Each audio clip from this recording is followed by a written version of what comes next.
সকালবেলায় ঝিলিক তার মা আর ভাই বোনদের সাথে জঙ্গলের ধারে খেলছিল। তারা ডানা মেলে উড়ছিল, গাছে বসে গান গাইছিল। হঠাৎ ঝিলিকের চোখ পড়ে এক ঝোপের দিকে।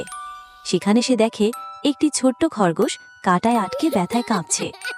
ঝিলিক তাড়াতাড়ি তার মাকে ডাকে। মা পাখি ডাল দিয়ে কাঁটা সরিয়ে দেয়, আর ঝিলিক নরম ডানায় খরগোশের চোখের জল মুছে দেয়।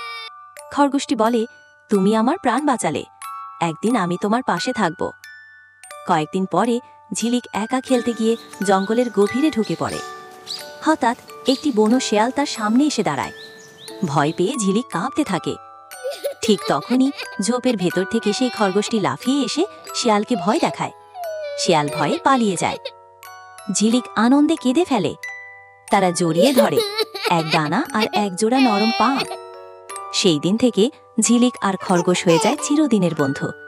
তারা একসঙ্গে খেলে, গান গায় আর শিখিয়ে দেয় সত্যিকারের বন্ধুত্ব মানে পরস্পরের পাশে থাকা।